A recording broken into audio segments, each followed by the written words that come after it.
Ani bujo into magna. All my relatives. Miabua go ching gom smiled outside today. Mimino Gijiga. Now, easy rabbit. It's a nice day despite the weather. Today I'm going to talk a little bit about first and second death. First and second death are kind of like spiritual concepts where the certain belief systems that are found indigenously all over the world tend to hold this belief that there is a moment of first death and that there is a moment of second death. So in Jewish mysticism, which I am more familiar with, because I'm originally Jewish before I got back into my native culture, we call the formation of a body between first and second death. We refer to this process as the forming the Merkaba, the white body. I'm not actually sure what the term for this in Native American spirituality is, but this concept is found indigenously all over the world, in Tibet, in North America, in Israel, in all sorts of places. And the general idea is that there are ceremonies and rituals that can be performed. So this is like Jewish mysticism or Native American ceremonies or Tibetan Buddhism or whatever your system is, right? These ceremonies and rituals have to be performed in a certain order under a certain astrological alignment, astronomical alignment,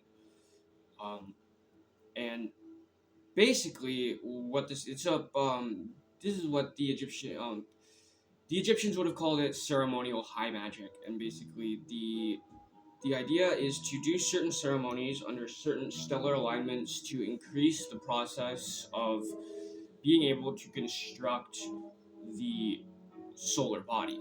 Well, the Eastern traditions like Buddhism, non-Tibetan Buddhism, and Taoism and Hinduism focus on doing things like this over a period of multiple lifetimes. The point of the ceremony, the ceremonial high magic, the mysticism, is to actually speed up this process and pour kerosene onto it and light it on fire, basically, and complete everything that you need to do in all of the karmic lessons that your body would need to go through in one lifetime, so you can then insert yourself into your solar body and remain in the unseen world for as long as you want and interact with this world as much as you want until you choose to come back where, when, and how you please. This is actually the point of all these Indian ceremonies, of all Jewish mysticism, of Egyptian magic, of all these systems of ancient peoples that have been around for thousands and thousands of years, is to actually complete the process of going through lessons in your body in one lifetime. Normally, it will take a person insurmountable amounts of lifetimes to actually complete these lessons. The Ojibwe believe it can take up to 7 or 9. Other cultures have different opinions on how many times it will actually take you to complete your karmic cycles. But the whole point of ceremony, ritual, mysticism is to complete this process in one lifetime.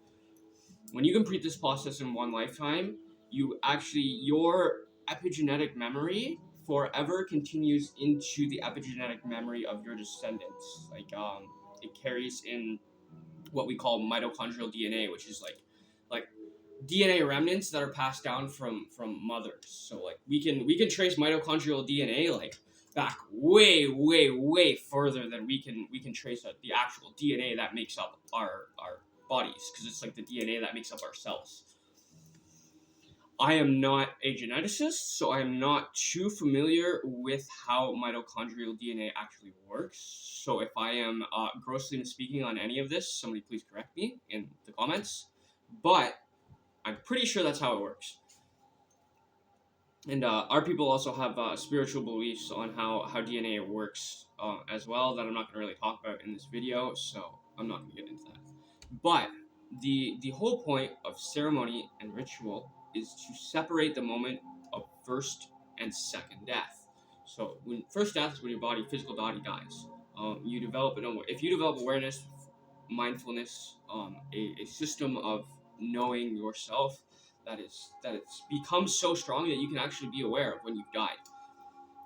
that you can also then, at that moment, undergo the process or finish the process that you've been undergoing your whole life, technically, of constructing a solar body to insert between your first death and your second death. So the moment of second death I haven't really talked about in this video yet, so I'll explain this now. Second death is when your soul goes into this sort of cosmic washing machine. Christians talk about this a lot.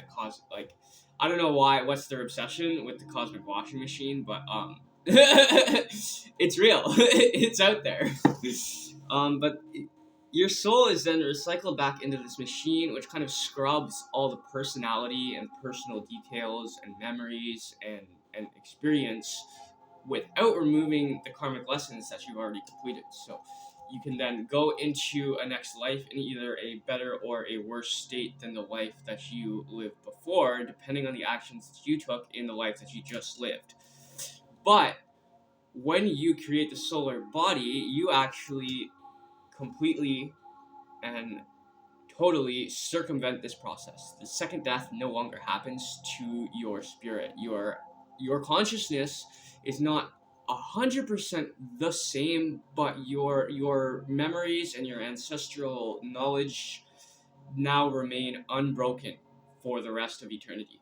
And this is actually the process of ceremony and rituals and mysticism of various cultures. And what this does is it actually allows us to get closer to completing the goals of our journey here on Earth, which is the advancement of the human race into something else. Thank you for listening.